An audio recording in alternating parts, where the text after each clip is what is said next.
In this video, I'm going to show you how to make a Spotify blend playlist with a friends.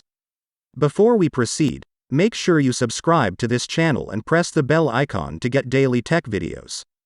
Let's get started. Open the Spotify app on your phone. Search Blend. Tap on the Blend option. Then, on the Create a Blend option. There you will see the Invite button. Invite your friends to join the blend. A maximum number of 10 people can join a blend. Then Spotify will create a shared playlist for all the participants.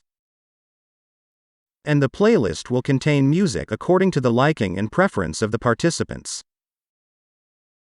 There you have it. Creating a Spotify blend playlist with your friends is that easy.